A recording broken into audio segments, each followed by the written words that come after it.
It's now an opportunity to welcome it's now an opportunity to recognize the service of the member from Temiskaming-Cochrane, David Ramsay, and I'd like to call on Minister without Portfolio, Jerry Phillips, to begin the tribute. Speaker, and I'm honoured to have a chance to say a few words about my great friend David, and I can use the word David, I think, Mr. Speaker.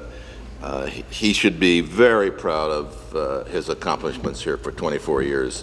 When I think of you, David, I think of somebody who brings an enormous amount of sensible judgment to issues.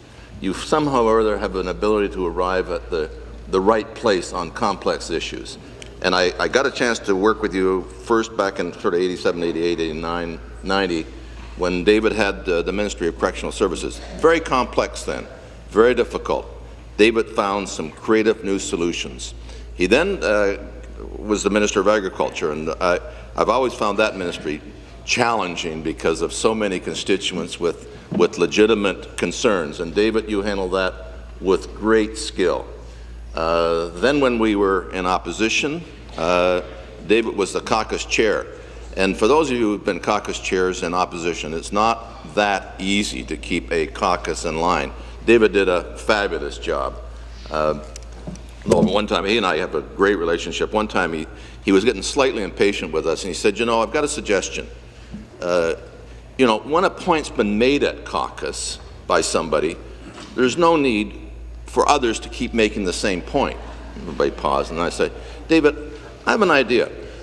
When a point's been made at caucus, I think there's no need for the same for people to make the same point again. Anyway, I liked it, and we had a lot of fun. David was fabulous as caucus chair. He ran for the leadership in the early 90s, as many of you will remember. David, you were the first one that really was on the technology edge. You were famous for the information highway. Many of us thought it was something to be 4-lane to the north, but you knew what it was, and David was in the forefront on that.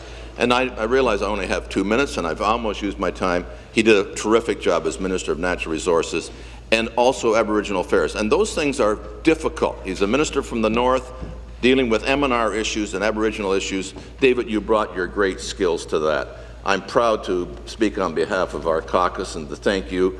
And personally, I've had more laughs with you than any other caucus member or any other member of the legislature, and I thank you particularly for that. You've made my life very, very pleasant around here. David, best of luck to you and Kathleen on your future.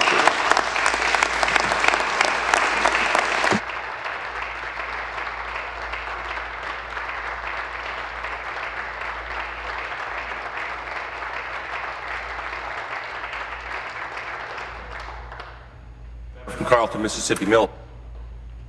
I almost hesitate in getting up again, Mr. Speaker, but David, I got to know David during his career as a minister, as a member of this legislature, and the thing that I found most intriguing about David was that when he was a Minister of Agriculture, I was chairing the committee on commissions, agencies, and boards, and we were dealing with the Ontario Food Terminal, and we went through a whole bunch of recommendations, and I sat on the committee and I thought at the end of the committee, here are a group of individuals sitting on a committee who are seized of a matter, understand what's happening at the Ontario Food Terminal. And so I took the unusual step as a member of opposition at that point in time and went to David, who was then the Minister of Agriculture, and I said, David, one of the things that the committee feel is that there shouldn't be a monopoly by the Ontario Food Terminal forever and ever. There should be an opportunity for other people to be involved in setting up competing food terminals. And David, to not my surprise, but to my gratification, came forward and said, you're right, Norm. And I said, can we work together, you and I, to bring forward a bill that the committee can bring forward to the legislature in order to open it up?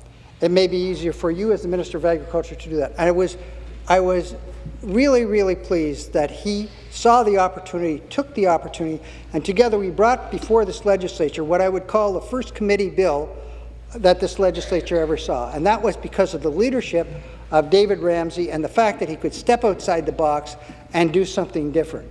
He's also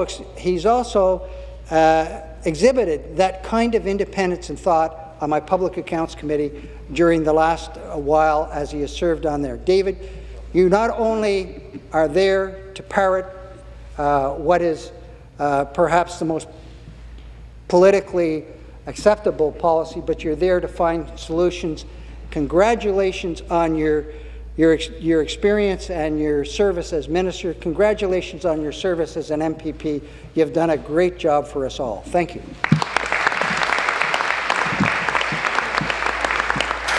The member from Timmins, James Bay. Oh my God, here I go. Stop. That's it. First, I got to tell a couple of stories because you wouldn't be able to do this without some of the stories. I first met David, I don't know if he remembers that, back in the 1985 campaign. I was actually in Kirkland Lake. If you remember, Sandra Clifford, I believe, was your campaign manager, and at the time I worked for the union and I was on my way through, and they asked us stop into those campaigns where we thought we had a good shot of running, so I went actually knocking on doors for David, and it looks like we were somewhat successful that time. We'll just leave it at that. But I really would love to go through some of the quotes that Bob Ray made at the time that you left the NDP caucus. God, they're priceless. Could you? Could I? No, I won't. It would not be the nice thing to do. But anyways, I just want to say this. David is a fellow Northerner, as I am. And we have sparred lots in Northern Ontario, as in this legislature, on a number of issues of principle. And that's the way I would put them. David and I have not agreed on some of those issues in regards to direction. But the one thing I can say is David did what he believed was right. And it wasn't a question of doing what was politically expedient. It wasn't about doing what the Premier wanted. It was doing what he wanted and what he wanted to do in regards to what he thought was important to Northern Ontario. We've had lots of time in this legislature, lots of time on the airways. I can remember a particular story about a bear dump somewhere up in Kirkland Lake, but we're not going to go into that one. But we've had lots of opportunities to spar over the years, and I think what has been really, I think, good is that neither David and I took it personally. David understood that he had a job, I had a job, we did our jobs well, and that meant to say at times that sparring would happen. I know that you served your constituents well because, Christ, we can never get the riding back. So I got to say, obviously did some work in your riding that stead well when it came to your constituents. I think that speaks to your commitment to the people of the North, the people of your constituency, and I think that's well. It's not often that people get to pick their exits out of this place, so that you're able to do that. You're able to leave, you know, with a good record, leaving this place from the legislature and from Temiskaming, I think, says volumes. So on behalf of Andrew Horvath, on behalf of John Vantoff, our mutual friend, and others, I would like to wish you well and to say God bless in your travels and hope you have a great time. If you're ever looking for friends and people to talk to, Charlie Angus and I will always never be more than the phone call away. Thank you.